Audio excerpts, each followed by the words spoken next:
오늘 박종근 사령관 관련해서 그 한동훈 대표 발언은 좀 어떻게 보시는 윤석열 대통령의 입장이 어떤지.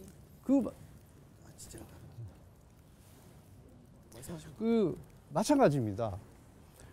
지금까지 벌써 그게 이제 작년 10월 1일 국군의 날 있었던 얘기인데 1년 이상 아무런 얘기가 없다가 오늘 갑자기 튀어나왔단 말입니다.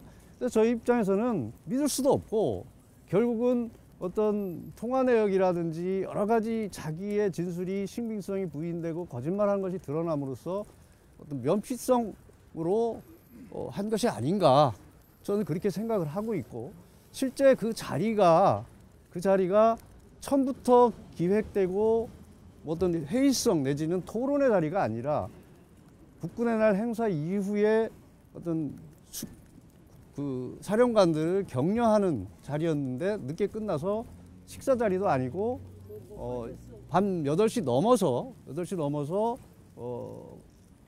관저에 있는 그 공식적인 만찬 장소도 아닌 그 숙소에서 그냥 졸속으로 안주를 마련해서 약간의 이제 술을 마시는 과정에서 그런 얘기가 있었다는 건데 전혀 상황과 맞지 않는 얘기들이라는 것이죠. 만약에 100번 양보해서 그런 얘기 있었다 하더라도 박종근 사령관이 얘기했듯이 계속 어떤 시국의 어떤 애로사항 뭐 이런 걸 얘기하는 과정에서 뭐 푸념처럼 한 것 이상의 의미가 있을 수 없다. 완전히 뜬금포라는 얘기죠. 벌써 1년 이상의 아무런 얘기가 없다. 이제 갑자기 툭 튀어나오는 것은 그 의도를, 그 진실성을 의심할 수밖에 없다. 이렇게 말씀을 드리겠습니다. 자, 추가로 말씀을 드리면 그때 당시에 같이 참여했던 다른 사람들은 전혀 기억하지 못하고 그런 진술도 단 하나의 진술도 없습니다. 오로지 곽정군만이 그렇게 주장을 하고 있는데 이런 주장들이 한두 개가 아닙니다. 그러니까 곽정군의 진술은 전반적으로 계엄 초기부터 지금까지 전반적으로 신뢰할 수가 없습니다. 1년 정도까지 단 한 번도 얘기를 하지 않다가 오늘 3가지를 오늘 이 법정에서 처음 얘기했습니다. 수사기관에서도 진술한 적이 없고요. 검찰에서도 진술한 적이 없고 헌법재판소에서도 증언한 바가 없고 그다음에 기타 다른 피고인들의 법정에서 증언한 바 없는 내용들을 오늘 처음으로 이 법정에서 3가지를 얘기를 했는데요. 그 중에 하나입니다. 전부 다 보면 자기 책임을 면하기 위해서 그다음에 자기 책임을 변명하기 위해서 새롭게 진술을 만들어서 가져와서 이 법정에서 얘기를 합니다.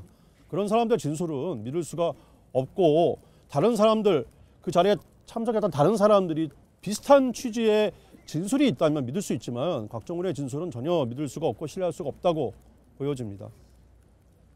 관련해서 신빙성 관련해서 좀 더 말씀드리면요. 박종근이 한동훈을 잡아오면은 총을 쏜다라는 얘기를 했는데 다른 여러 정치인들을 대통령께서 언급하셨다고 말씀을 하셨습니다. 그런데 검찰이 재반대 신문을 할 때 제주 신문을 할 때 그 정치인들 중 한 명이라도 다른 사람 언급하는 것을 기억하는 게 있느냐라고 물어봤을 때 단 한 명도 언급을 하지 못했습니다. 한동훈만 선택적으로 기억을 하고 그 자리에 언급됐던 다른 유명 정치인들이 있었다라고 이야기를 하면서 다른 정치인들의 이름은 단 한 명도 기억나지 않는다고 하는 것이 과연 상식적으로 납득이 가능한 것인지 신빙성에 매우 큰 의문이 생길 수밖에 없습니다.